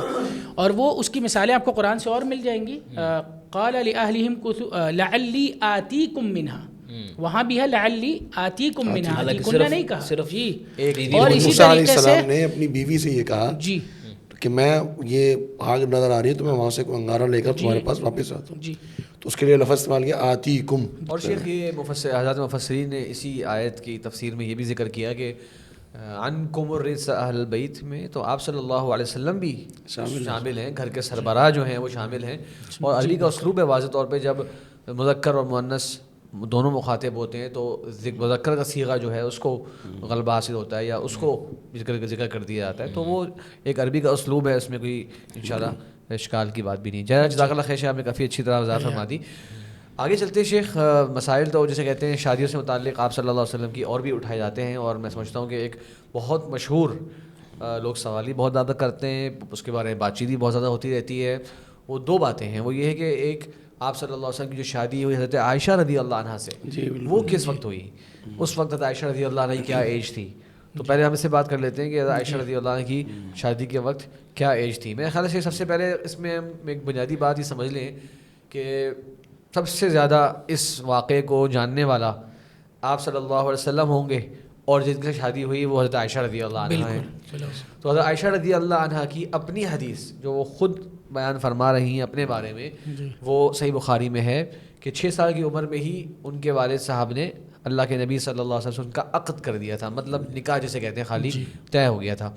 اس کے بعد نکاح کے بعد رخصتی کا ٹائم جو ہوتا ہے وہ معروف بات ہے, وہ جبھی ہوتا ہے جب وہ لڑکی یا خاتون جو ہے وہ رخصتی کے لیے تیار ہوتی ہے. تو خود اپنے بارے میں فرماتی ہے کہ آپ صلی اللہ علیہ وسلم کے سپرد میں کر دی گئی جس وقت میں 9 سال کی تھی. اور یہ حدیث شیخ ہمارے یہاں حدیث کے اوتھینٹک ترین جو کتابیں ہیں صحیح بخاری صحیح مسلم دونوں میں موجود ہے. تو صحیح بخاری میں بھی ہے اور صحیح مسلم میں بھی ہے. تو ایک مسلمان کو کسی قسم کا اس کے اندر پریشانی یا اشکال, اس میں میں عرض یہ کروں گا کہ اس میں زیادہ تر لوگوں کے اعتراضات, مطلب 2 قسم کے لوگ ہیں جو اعتراض کرتے ہیں. ایک وہ ہیں جو نان مسلم ہے, ظاہری بات ہے, وہ تو اس کو ایک ایشو بناتے ہیں کہ جی یہ تو دیکھیں آپ کیسے چھوٹی ایک بچی کے ساتھ جو ہے وہ شادی کر دی. دوسرا جو طبقہ ہے ہمارے یہاں وہ اس کو بنیاد بنا کر حدیثوں کا انکار کرتا ہے. بالکل. اور وہ یہ کہتے ہیں کہ جی یہ دیکھیں یار نبی صلی اللہ علیہ وسلم کی ذات کے اوپر جو ہے اس قسم کے الزامات لگائے گئے, ڈیفینسو پوزیشن میں آ جاتے ہیں. اور پھر ڈیفینسو پوزیشن میں آگے جب کوئی علم نہیں ہوتا تو وہ علم نہ ہونے کی بنیاد پر اب یہی بات رہ جاتی ہے کہ یا تو جب وہ حدیثوں کا انکار کر دیں یا پھر جب کچھ تعویل کریں کہ نہیں جی 9 سال نہیں تھی بلکہ زیادہ تھی. بالکل صحیح. تو یہ باتیں اب سامنے آتی ہیں. بالکل شیخ آپ صحیح کہہ رہے ہیں کہ یہ دونوں جسے کہتے ہیں کہ ہمارے سامنے لوگ آتے ہیں, اس طرح کے ہی 2 لوگ آتے ہیں, دونوں کا یہی کہنا ہوتا ہے اس تعلق سے. تو شیخ ہم اس دونوں کو ہی جواب دے دیتے ہیں. پہلے تو ہم یہ بتا دیتے ہیں کہ یہ چیز فیکٹ ہے اور یہ حقیقت ہے, اور اس میں کوئی جسے کہتے ہیں ہم تک تمام جو وثوق کے ذرائع ہو سکتے ہیں وہ استعمال کرنے کے بعد ہی ہم یہ بات کہہ رہے ہیں. مطلب آپ کہ آپ یہ کی کہنا 9 چاہ رہے سال ہیں کی کہ عمر میں حدیث کی صحت سے صحت پہ کوئی اس میں اعتراض ہی نہیں ہے. کوئی اعتراض. بعض لوگوں نے اعتراض کرنے کی کوشش کی. اس حدیث کے صحیح بخاری کے اندر جو راوی ہیں جو روایت کر رہے ہیں وہ ہشام بن عروہ ہیں اور روایت کر رہے ہیں اپنے والد عروہ بن زبیر سے جو کہ حضرت عائشہ رضی اللہ عنہا کے بھانجے تھے. زبیر بن عوام کے بیٹے, آپ کی بہن اسما کے بیٹے تھے. تو بعض لوگوں نے کہا کہ یہ ہشام بن عروہ جو تھے ان کا جناب آخری عمر میں یہ بھولنا شروع ہو گئے تھے اور یہ روایت انہوں نے بصرہ میں آنے کے بعد بیان کری. تو جواب پہلی بات تو یہ ہے کہ اگر ماشاءاللہ حدیث کے اوپر بات آ گئی ہے اور حدیث کی روشنی میں بات آ گئی ہے تو پھر الحمدللہ اس کا جواب محدثین کے ہی انداز سے دینا چاہیے اس کو. تو جناب ہشام بن عروہ جو ہیں ان سے یہ روایت کرنے والے بصرہ کے لوگ نہیں ہیں, بلکہ اس سے ہی پہلے میں یہ بات کروں کہ ہشام بن عروہ جو ہیں وہ بڑی عمر میں مختلط نہیں ہوئے تھے. سب نے لکھا تھا کہ حافظہ جیسے کہ انسان کا بڑی عمر میں تھوڑا سا تبدیل ہوتا ہے, وہ تو ایک بہت ہی نیچرل اور فطری بات ہے. جی بالکل. لیکن علماء مختلط راوی سے کہتے ہیں جس کا حافظہ سخت قسم کا کمزور ہو چکا تھا کہ وہ اپنی کہیں بھی باتیں ہی بھول چکا ہو یا اپنی باتوں کو بالکل اس کے اگینسٹ باتیں کر رہا ہو, مکس کر رہا ہو, ایسے راوی کو مختلط راوی کہتے ہیں. ہشام بن عروہ کو کسی نے مختلط نہیں کہا سوائے ایک اسکالر کے, اور وہ ہیں ابو الحسن قطان. اور باقی تمام محدثین, امام ذہبی رحمہ اللہ نے بہت سخت الفاظ میں نکیر کری ابن قطان رحمہ اللہ پر کہ یہ آپ نے کس طرح کی بات جو ہے وہ کر دی. بلکہ وہ بڑے امام تھے, حجت الاسلام تھے, بڑا ان کی تعریف کری, شیخ الاسلام کا لقب بھی ان کو دیا اور کہا کہ وہ بالکل ثقہ معتبر راوی تھے, ہلکا سا حافظہ کمزور ہوا. اچھا, تو ان سے اس روایت کو صرف بصرہ کے لوگوں نے روایت نہیں کیا بلکہ ان کے جو شاگرد جو مدینہ منورہ میں تھے جن میں عبد الرحمن بن زناد المدنی ہیں انہوں نے روایت کیا. سفیان بن عیینہ مشہور محدث مکہ کے ہیں, انہوں نے روایت کیا. اسی طریقے سے ابو اسامہ الکوفی انہوں نے بھی روایت کیا اس کو. اچھا, یہ تو ہو گیا جناب ہشام بن عروہ. اچھا, عروہ رحمہ اللہ جو ہیں ان سے خالی ان کے بیٹے ہشام نے روایت نہیں لی بلکہ ابن شہاب الزہری وہ روایت کر رہے ہیں عروہ سے. اسی طریقے سے ابو حمزہ میمون جو کہ عروہ کے خاص غلام تھے انہوں نے بھی یہ روایت بیان کری. تو بھائی خالی بیٹے کو کوئی غلطی نہیں لگ گئی جو کہ اگر آپ کہہ رہے ہیں کہ ان کے اوپر کوئی اعتراض ہے, باقی ائمہ جو قدر محدثین نے بھی روایت بیان کری. اچھا, بلکہ حضرت عائشہ رضی اللہ عنہا سے جو ان کا ایک پرسنل واقعہ ہے, سننے والے بھی خالی عروہ نہیں ہیں بلکہ حضرت عائشہ رضی اللہ عنہ کے بے شمار شاگردوں نے یہ حدیث بیان کری حضرت عائشہ سے ہی. گویا یہ حضرت عائشہ رضی اللہ عنہا نے ایک بار نہیں کئی بار اس واقعے کو بیان کیا اور ریپیٹ کرتی تھی. اس کے اندر ان کو کبھی بھی کوئی ملال نہیں ہوا, کوئی پریشانی نہیں ہوئی, خود کوئی ملال نہیں ہوا. وہ بھی ہم آئیں گے اس کے اوپر کہ وہ بھی ہم آئیں گے کہ اس میں کوئی پرابلم ہے بھی کہ نہیں. بھائی بات کر رہے ہیں کہ یہ بالکل پروون بات ہے جو کہ وہ بار بار ریپیٹ کرتی ہیں عائشہ رضی اللہ عنہا. دیکھیے اسود بن یزید نے ان سے روایت کیا, قاسم بن عبد الرحمن نے ان سے روایت کیا, ان کے بھائی کے بیٹے قاسم بن محمد بن ابوبکر انہوں نے روایت کیا, عمرہ بنت عبد الرحمن خاتون روایت کر رہی ہیں, یحییٰ بن عبد الرحمن بن حاتم, یہ سب روایت کر رہے ہیں. اچھا, یہ تو ہو گئے جو کہ حضرت عائشہ رضی اللہ عنہ سے روایت کر رہے ہیں کہ شاگرد عروہ کے ساتھی اور عروہ کے ساتھ ساتھ یہ لوگ بھی روایت کر رہے ہیں. پھر ہشام کے بھی اسی طرح آپ ساتھی بیان کر چکے ہیں اور ہشام سے روایت کرنے والے بھی وہ بھی بہت سارے موجود ہیں. تو یہ کثیر تعداد میں ہے, کوئی اشکال ہی نہیں سند کے اندر. دوسرا شیخ یہ عائشہ رضی اللہ کا اپنا واقعہ ہے, سب سے بڑی اتھارٹی اس کے شواہد وغیرہ بھی ہیں مزید. جی جی, حضرت عبداللہ بن مسعود رضی اللہ عنہ بھی یہ واقعہ بیان کرتے ہیں. عبداللہ بن عمر بن عاص اپنے بارے میں گواہی تو بالکل, حضرت عبداللہ بن عمر بن عاص یہ واقعہ بیان کر رہے ہیں. تابعین میں سے بھی کئی لوگوں نے یہ واقعہ بیان کیا. تو یہ ایک مسلمہ حقیقت تھی اور صحابہ کا نام, یہ کوئی دنیا میں خالی ایک روایت نہیں ہے. ایک روایت بھی اگر صحیح سند کے ساتھ ہو تو وہ قابل اعتبار ہے تمام حدیث کے اسکالرس کے ہاں, اور ایک مسلمان کو بھی ایسے ہونا چاہیے. لیکن بتانے چاہ رہے ہیں کہ یہ ایک کوئی آپ بولے کہ شاید کسی کو وہم لگ گیا, کسی کی غلطی ہو گئی, نہیں جناب, یہ باقاعدہ فیکٹ ہے اور اس کا کثیر تعداد میں یہ ہمیں ملتا ہے. اچھا, اس میں شیخ ایک اور ایک اعتراض اور میں آپ ذکر کر دوں جو اکثر کیا جاتا ہے اس تعلق سے. بعض لوگوں نے بتایا کہ جناب حضرت اسما جو کہ عائشہ رضی اللہ عنہ کی بہن تھی, ان کے بارے میں بتاتے ہیں کہ جناب وہ حضرت عائشہ رضی اللہ عنہ سے 10 سال بڑی تھی اور ان کی وفات ہوئی ہے 73 ہجری کو. اور بعض روایت میں آتا ہے کہ جب ان کی وفات ہوئی تو ان کی ایج 100 سال تھی. کچھ لوگ یہ ایک اعتراض کرتے ہیں. اچھا, اگر غور کریں اس کے اوپر اگر تھوڑا سا, تو اگر 73 ہجری کو ان کی ایج 100 سال تھی, مطلب یہ کہ ہجرت کے موقع پر ان کی ایج بنتی ہے 27 سال تھی اور 10 سال اگر چھوٹا مان لیں سیدہ عائشہ کو تو حضرت عائشہ کی ایج بنتی ہے ہجرت کے وقت 17 سال. جی, تو گویا جب اللہ کے رسول کی شادی ہوئی ہے ہجرت کے بعد, یعنی مزید میں اس کو کلیئر کرنے کے لیے میں بطور اعتراض کے لیے تاکہ ہمارے ویورز کے لیے آسانی ہو جائے, یعنی جو ہے وہ ہجرت کے موقع پر سیدہ اسما کی جو ایج ہے وہ 27 سال ہے اور جو خطیب تبریزی کے ایک حوالے کے مطابق سیدہ عائشہ ان سے 10 سال چھوٹی ہیں تو ان کی عمر بنتی ہے 17 سال. تو گویا شادی ہوئی ہے کہ 18 سال کی عمر میں 17 سال کی عمر میں شادی ہوئی. یہ ایک جسے کہتے ہیں ایک دعویٰ ہے, یہ ایک دعویٰ ہے. جی دعویٰ ہے. اس کا ایک بات یہ ہے وضاحت کرنے کے لیے کہ پہلی بات تو یہ بات کس نے کہی کہ حضرت عائشہ رضی اللہ عنہا حضرت اسما رضی اللہ عنہا سے 10 سال چھوٹی تھی. یہ بات کہاں ہے, یہ کہاں لکھی؟ اہم سوال ہے.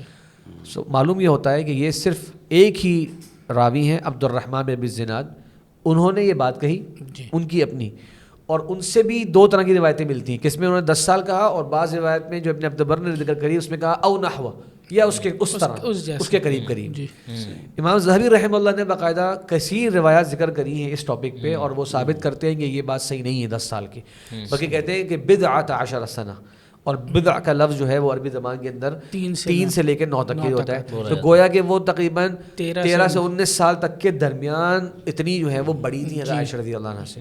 پھر امام ذہبی رحمہ اللہ اس کنکلوژن پہ پہنچتے ہیں اور کہتے ہیں گویا کہ ان کی عمر وفات کے وقت 91-92 ایئرز بنتی ہے. مزید تھوڑا سا حساب ہم کر سکتے ہیں, لکھ کے تھوڑا ٹائم زیادہ لگ جائے گا. تو عرب کے یہاں ویسے ہی اب 91-92 ایئرز بنتی ہے ان کی ایج وفات کے وقت یہ.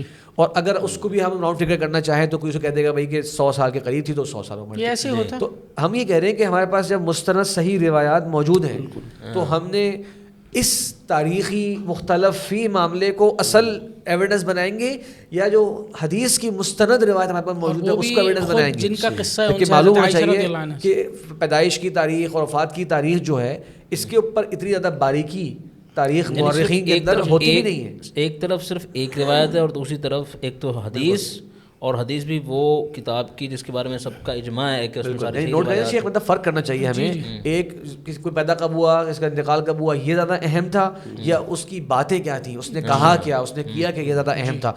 پہلی والی بات کے اندر مورخین کی باتیں چلتی ہیں, اور آپ نوٹ کریے کہ مشہور محدثین کے بڑی بڑی تاریخ وفایات جو ہیں وہ ہم کو کہاں ملتی ہیں, وہ بہت بات کی تاریخ کتابوں میں مل جاتی ہیں. لوگ کہتے ہیں کوئی مسئلہ نہیں کیونکہ اس میں کوئی بہت بڑا ایشو نہیں ہے جسے کہتے ہیں. اصل بات یہ ہے کہ جو حضرت عائشہ رضی اللہ عنہا سے صحیح سند کے ساتھ متصل سند کے ساتھ جو بات مروی ہے ہم تو اس کو پیش کر رہے ہیں, اور اس پہ بات ہونی چاہیے. تو میرا خیال ہے شیخ اس میں انشاءاللہ کسی کے ایک چیز جو میں مزید اگر ایک اس کے ایویڈنس کے طور پہ اس کو ذکر کر لیں کہ صرف یہ نہیں کہ یہ عمر ذکر ہوئی ہے 9 سال کی اور پھر وہ ہم اس پہ بات کر رہے ہیں, ہم تو اپنے مسلمانوں کو سمجھا رہے ہیں کہ بھائی واقعات 9 سال عمر تھی, اس میں کوئی مسئلہ نہیں ہے.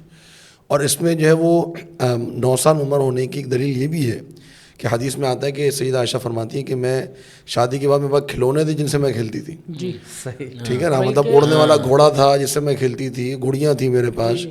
تو اب یہ جو کھلونے ہیں کوئی اگر 18-19 سال کی بچی کھیل رہی ہوگی تو اس کے بارے میں کیا آپ آج کے زمانے میں ہم اس کو عجیب سمجھیں گے, چلے جائے کہ اس زمانے میں جب کہ ایک بڑی جسے کہتے ہیں ذمہ داریوں والا ٹائم ہوا کرتا تھا. جب سیدہ عائشہ رضی اللہ تعالیٰ عنہ کے حوالے سے وہ ایک واقعف کا جو معاملہ ہے اس وقت بھی یہ کہا گیا تھا نا, وہ خاتون حدیث کے الفاظ شیخ وَأَنَا جَارِيَةٌ حَدِيثَةُ السِّنِّ, یعنی واقعہ عفق کے وقت حضرت عائشہ رضی اللہ, صحیح بخاری کے الفاظ ہیں, وَأَنَا جَارِيَةٌ حَدِيثَةُ السِّنِّ, میں ایک لڑکی تھی بہت چھوٹی عمر کی, اپنے بارے میں اس موقع پہ کہہ رہی ہیں. اور واقعہ عفق ہے کہ غزوۃ المریسیہ کا ہے جو کہ ابن کثیر فرماتے ہیں کہ یہ 6 ہجری کے اندر ہوا, بعض کہتے ہیں 5 میں ہوا. تو نوٹ کیجئے آپ کہ اگر ہم کہیں کہ 18 سال والا اگر ذہن میں رکھیں کہ 18 سال شادی ہوئی تو غزوۃ المریسیہ میں ان کی ایج بنتی ہے 24. تو 24 ایئرس کی خاتون آج کے زمانے میں اپنے بارے میں کہہ سکتی ہیں کہ میں ایک بہت چھوٹی عمر کی لڑکی تھی. آج کل کی تو کہہ سکتی ہیں چھوٹی عمر کی لڑکی, ہر ایک کو پتا ہے کہ چھوٹی عمر کی لڑکی کی جو ایج ہوتی ہے وہ 13, 14, 15 اس تک کی, اس سے زیادہ ایج ہوتی نہیں. اور وہ واقعی بالکل میچ کر رہی ہے کہ 9 سال میں رخصتی ہوئی اور یہ اس وقت ان کی ایج جو تھی وہ 14, 15 سال کی عمر تھی. تو الحمدللہ یہ میں بتا چاہ رہا ہوں یہ حدیث صحیح بخاری کی مزید شواہد ہمیں, جیسے آپ نے بھی ذکر کیا شیخ دلیل, اور ایک اور یہ آپ دیکھیں گے اتنے سارے شاگرد, یہ سب قرائن جمع ہو گئے, اتنے سارے شاگرد جو ان کے رشتہ دار بھی تھے اور دوسرے, ان سب کو اس پر کوئی حیرت نہیں ہوئی. ہاں اب ہم اس پہ آتے ہیں کہ دوسرا میں چاہ رہا تھا اس سوال کے جواب کا, یعنی کہ اس جو جیسے آپ نے کہا کہ چلے ہم ایک مسلمان کو تو جواب دے دیا ہم نے. اب یہ جو اعتراض کرنے والے ہیں کہ جی 9 سال میں شادی کیسے ہو سکتی ہے, اس کم عمر لڑکی کی شادی کس طرح ہو سکتی ہے, تو اس حوالے سے شیخ 2-3 باتیں ذکر کرنے چاہیے.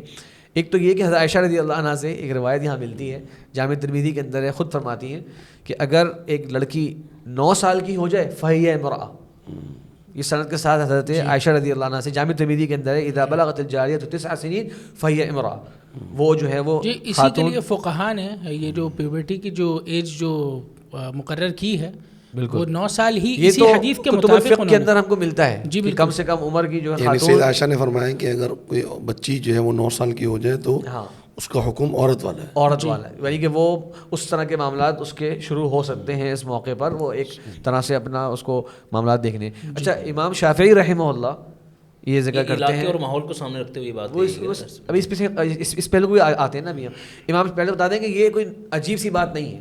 امام شافعی رحمہ اللہ فرماتے ہیں کہ میں نے یمن میں دیکھا کہ 9 سال کی خواتین کو بہت زیادہ کثرت سے وہاں پر یمن کے علاقے کے اندر ان کو مینسٹریشن جو ہے وہ آتی تھی, سائیکل ان کا آتا تھا, کسی کو اس میں کوئی حیرانی کی بات ہی نہیں ہے. بلکہ امام شافعی رحمہ اللہ تو مشہور آتا ہے کہ انہوں نے 21 سال کی دادی دیکھی, 21 سال کی دادی, اور یہ میراث کے اندر جو ہے مسئلہ آتا ہے اور ذکر بھی کرتے ہیں. اب 21 سال کی دادی کیسے تھیں؟ وہ 9 سال کی ہوئی, ان کی شادی ہوئی, ان کا بیٹا ہو گیا 10 سال کی, بیٹی ہو گئی 10 سال کی عمر میں, پھر وہ جب 9 سال کی ہوئی اس کی شادی ہوئی, تو جب ان کی بیٹی ہو گئی یا بیٹا ہو گیا تو یہ جب پہلی والی تھی یہ دادی بن گئی اور ان کی عمر 21 سال تھی. یعنی نسل در نسل ممکن ہے, نسل در نسل ممکن ہے اس چیز کے اندر. اور میں اس کے اندر دیکھ رہا تھا باقاعدہ کہ آج بھی اگر کوئی تحقیق کرنا چاہ رہا ہے اس بارے میں تو آج کی بھی جو ماڈرن ریسرچ سینٹرز ہیں میڈیکل کے حوالے سے سارے مختلف ریسرچ سینٹرز, وہاں پہ آپ اچھی طرح تسلی کر سکتے ہیں اور سرچ کرنا آج مشکل نہیں لوگوں کے لیے کہ what is the minimum age of menstruation for a women. آپ لکھ دیں, آپ کے سامنے نتائج آ رہے ہیں 8 to 13, اور اکثر نے لکھا کہ جو ایوریج ایج ہے وہ ہے ہی 11 اور 12. یہ آج کے زمانے کی بات کر رہے ہیں. اور سب نے یہ لکھا کہ یہ چیز ویری کرتی ہے, مقام کس جگہ پر ہے, وہاں کا انوائرمنٹ کیا ہے, وہاں پہ ان کی غذا کیا ہے, ان کے جو ہے رہن سہن کے اندازے کیا ہیں, کیا چیز کھاتے ہیں, کیا چیز پیتے ہیں, اس سب سے یہ چیز جو ہے ویری کرتی ہے. اور یہی پیورٹی کی جو ہے وہ کم سے کم ایج 8 سے 13 سال, پیورٹی کی ایج لڑکی کے لیے 8 سے 13 سال جو ہے وہ سب نے لکھی ہے کہ اس ایج کے اندر وہ ریپروڈکشن کے لیے تیار ہو سکتی. تو یہ آج بھی اگر یو کے میں آپ دیکھیں نا, ایک ریکارڈ ابھی ہوا پچھلے دنوں, 2019 کی بات ہے شاید, ینگسٹ مدر جو ہے یعنی سب سے کم عمر ماں جو ہے وہ 6 سال کی بچی ہے. اللہ اندازہ کریں, 6 سال کی بچی جو ہے وہ ماں بن گئی ہے یو کے. آج بھی نشانی اللہ رب العالمین دکھا رہا ہے, نشانی مطلب یہ فطری چیز ہے نا, کوئی ایسے اور یہ مطلب یہ سمجھنا کہ جی 9 سال کی بچی تو بہت چھوٹی بچی ہے اور وہ بچی ہے تو وہ ہم نے اس کو بچے بنا دیا, ہم تو 18 سال کے جو بچے ان کو بھی بچے بنا کے رکھا. زمانوں تک اور آج بھی بہت سارے خاندانوں میں چھوٹی عمر میں شادی, مطلب جو جس کو اعتراض ہے نا وہ اگر تھوڑا سا غور کر لے تو اپنی اگر پردادی کی ایج پوچھ لے اپنے گھر والوں سے کہ جناب ہماری پردادی کی ایج کیا تھی جیسے شادی ہوئی, تو وہ بھی شاید سن کے بولے گا ارے یہ کیا بات ہوئی, یعنی کہ وہ یقیناً حیران ہوگا کیونکہ یہ ہر زمانے سے آہستہ آہستہ جو ہے یہ چیزوں کا رواج کم ہو رہا ہے, کم عمر شادی کا. ورنہ یہ ایک بہت معروف ٹرینڈ تھا ہمارے یہاں بھی جو ہے پاکستان میں بھی, اور ملکوں کے اندر بھی. کم عمر شادی کے بڑی برکتیں تھیں جو شریعت کے اندر موجود ہیں. آج جو ہے وہ عمر نکل جاتی ہے شادی کی, شادیاں ہو رہی ہوتی ہیں تو وہ اس کے بڑے نقصانات ہیں بالکل انسان کی طبی حساب سے بھی اور سوسائٹی کے لحاظ سے بھی, تو ہم سب کو نظر آتے ہیں.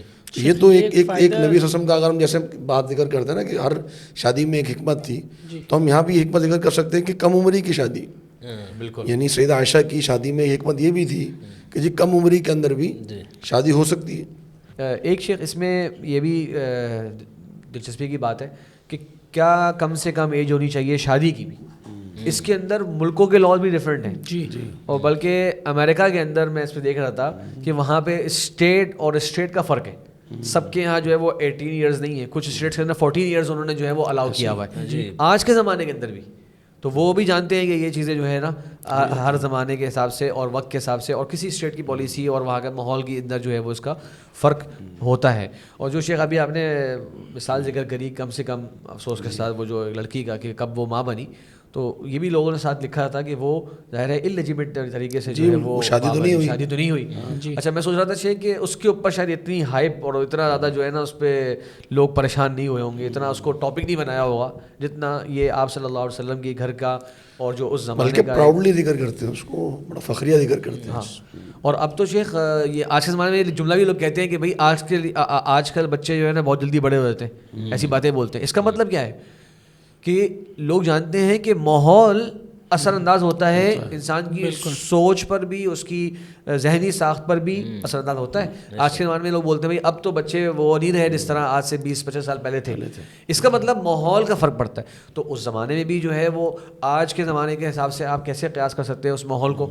اور عرب ممالک میں ہم لوگ تھوڑا سا جیسے کہتے ہیں مزید وہاں پہ اگر رہیں آپ لوگ تو وہاں کی جو غذائیں ان لوگوں کی ہیں وغیرہ وغیرہ, جو موسم ہے موسم وہاں کا جو ہے اس کے اندر جو ہے ویسے بھی یہ ایج جو ہے لڑکوں کی بھی اور لڑکیوں کی بھی جلدی آ جائے. تو یہ ایک فطری سی چیز ہے, اس کو کسی بھی انداز سے پاکستان کے بھی جو گرم ایسے علاقے ہیں اس میں ایک چیز نظر آتی ہے کہ وہ جلدی. اچھا, اس کو ایک اور پہلو سے بھی ڈسکس کیا جاتا ہے کہ جی نبی صلی اللہ علیہ وسلم کی عمر تھی اس وقت 50 سال 52 سال اور سیدہ عائشہ رضی اللہ عنہا 9 سال, تو عمر کا اتنا ڈفرینس ہے. اور مقصد یہ کہ آپ یہ دیکھیں کہ اس میں تو ایک بچی پر ظلم ہے, لیکن جب آپ اس کو آپ دیکھتے ہیں, احادیث کو آپ دیکھتے ہیں, جتنی محبت نبی صلی اللہ علیہ وسلم نے سیدہ عائشہ کو دی اور جتنی محبت سیدہ عائشہ کو نبی صلی اللہ علیہ وسلم سے تھی, صحیح, تو اس سے ظاہر ہوتا ہے کہ آپ کا ایک تعلق کیا تھا اپنی زوجہ کے ساتھ. یہاں تک کہ یعنی وفات سے قبل نبی صلی اللہ علیہ وسلم کی کوشش یہ تھی کہ کسی طریقے سے سیدہ عائشہ کے گھر میں آپ شفٹ ہو جائیں اور پھر وہیں پر آخری آپ کے ایام گزریں. تو اس سے بھی ثابت ہوتا ہے کہ یہ کچھ شادی کوئی زبردستی کا رشتہ نہیں تھا, بلکہ سیدہ عائشہ کی طرف سے بھی اس میں محبت شامل تھی اور نبی صلی اللہ علیہ وسلم کی طرف سے بھی محبت شامل تھی, اور یہ ممکن ہے. اور شیخ بلکہ احادیث کے ذخیرے میں اگر ایک نظر دیکھ لیا جائے, سبحان اللہ کتنی خوبصورت احادیث ملتی ہیں جس کے اندر آپ صلی اللہ علیہ وسلم حضرت عائشہ رضی اللہ عنہا کی پوری باتیں بھی سن رہے تھے, اور جس کے اندر آپ صلی اللہ علیہ وسلم نے وہ جو خواتین کا پورا 11 عورتوں کا جو قصہ تھا پورا سنایا, تو حضرت عائشہ رضی اللہ عنہا سے پورا آپ نے واقعہ سنا, ابو ذر اور ام ذر والا. اور سب سے آخری جو ام ذر تھی جو کہ وہ بڑی خوش نصیب خاتون تھی, تو اللہ کے رسول نے فرمایا کہ میں تمہارے لیے ایسا ہی ہوں جیسا کہ ابو ذر تھا. بلکہ اللہ کے نبی علیہ السلام نے اپنی محبت کا اظہار کیا حضرت عائشہ رضی اللہ عنہا کے لیے, جب پوچھا گیا من احب الناس الیک قال عائشہ. اچھا, اس زمانے میں آپ صلی اللہ علیہ وسلم جو ایک ہمیں لگتا ہے کہ جیسے کہ ایک بڑا مردوں کی ڈومیننٹ سوسائٹیز ہوا کرتی تھیں, اور اس موقع پر آپ صلی اللہ علیہ وسلم جو ہیں اپنے ساتھیوں کے سامنے اس کا اظہار فرمایا کرتے تھے, اور یہ کتنی آپ صلی اللہ علیہ وسلم کی جو ہے وہ ایک نرمی اور آپ کی ایک محبت کی طرف اشارہ دیتا ہے. ایسا نہیں کہ آپ ویسے اگر آج کوئی شخص اپنے گیدرنگ میں بیٹھا ہو کہہ دے جی میں اپنی بیوی سے سب سے زیادہ محبت کرتا ہوں, تو وہ لوگ سمجھتے ہیں, لوگ اس کو شاید جو ہے برا سمجھ رہے ہوں. جی بالکل, یار یہ تم نے کیوں کہہ دیا, تم کہہ دیتے ابا ابا کا نام لے لیتے اس موقع پر, تم نے وائف کا نام کیوں لے لیا, گویا تم بچوں کا نام لے لیتے, جیسے ہمارے ایسے ایک ورڈ بولتے تھے تم گویا ایک رومانٹک لگ رہے ہو جی, زن مرید, وہ زیادہ واضح کر دیں گے. تو شیخ آپ صلی اللہ علیہ وسلم اس زمانے میں ایک کتنا خوبصورت پیغام دے رہے ہیں. اور شیخ وہ واقعہ بار بار آتا ہے, ابو داؤد کی جو روایت ہے کہ آپ صلی اللہ علیہ وسلم جنگ سے واپس آ رہے ہیں, آپ کے ساتھ عائشہ رضی اللہ ایک سفر سے واپس آ رہے ہیں, آپ صلی اللہ علیہ وسلم پورے لوگوں سے کہا چلو تم سب آگے بڑھ جاؤ, اور حضرت عائشہ رضی اللہ عنہا سے آپ صلی اللہ علیہ وسلم ایک ریس کر رہے ہیں, مسابقہ کر رہے ہیں, اور ایک مرتبہ آپ صلی اللہ علیہ وسلم ان سے جیت گئے. تو پہلے حضرت عائشہ رضی اللہ عنہا جو ہیں وہ جیتی ایک مرتبہ, پھر اپنا جسے کہتے ہیں عائشہ رضی اللہ عنہا اپنا ایکسکیوز دے رہی ہیں کہ اگلی بار جو ہے میں نے تھوڑا سا وزن لے لیا تھا, تو پھر آپ صلی اللہ علیہ وسلم میں سے جیت گئے, اور آپ نے کہا ہادی بتلک, یہ جو ہے وہ اس کے مقابلے میں.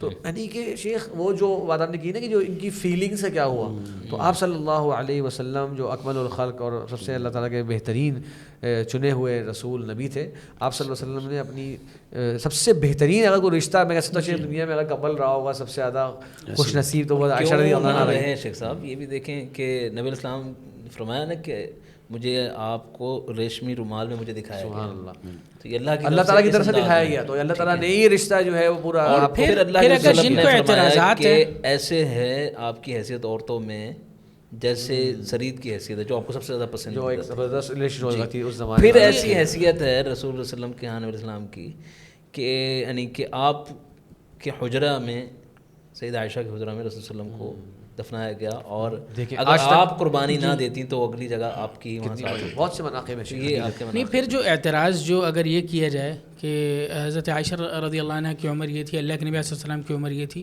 تو پھر جو دوسری ازواج مطہرات جو اللہ کے نبی علیہ السلام کی جو عمر میں بڑی تھیں یا بیوہ تھیں, پھر اس پہ بھی اعتراض تو اس پہ بھی آ سکتا کہ وہ پھر اتنی بڑی عمر میں شادی کیوں کی, یا اتنا عمر کا فرق کیوں تھا, پھر وہاں بھی یہی اعتراض بنا. آخر میں یہی چاہ رہا ہوں اس کا ایک آؤٹ کم بھی دیکھیے دوبارہ ہمارے لیے, اس میں ایک بہت بڑا ثمرہ دیکھیے آپ.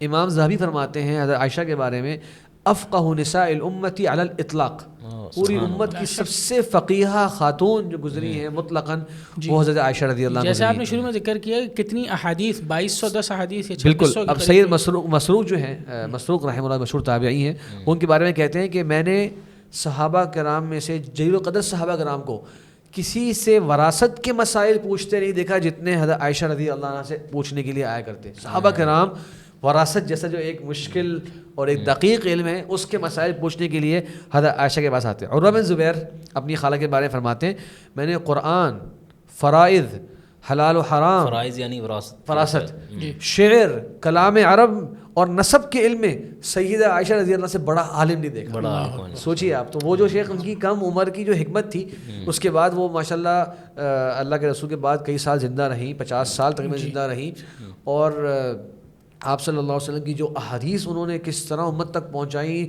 اور گھر کے معاملات پہنچائے. اور یہ جو بڑے دقیق علوم شیخ ہوتے ہیں تو دیکھا جائے تو اتنی بڑی قابل اور فاضل اور فتین خاتون یہ آپ صلی اللہ علیہ وسلم کے ساتھ رہنے سے آپ کو ملا. یہ آپ صلی اللہ علیہ وسلم کے ساتھ جو ان کے سال گزرے اس کا یہ آؤٹ کم تھا، امت کے لیے کیا کچھ پہنچا. تو ان کی تو زندگی الحمدللہ ہمارے لیے سارے کے سارے خیر. رحمہ اللہ نے بھی مفتی جو صحابہ کرام ہیں ان میں سیدہ عائشہ مفتیات میں کیا ہے کہ صحابہ کرام کو جب کبھی ضرورت پڑتی ہے آپ مسئلہ پوچھنے کے بعد جاتے ہو.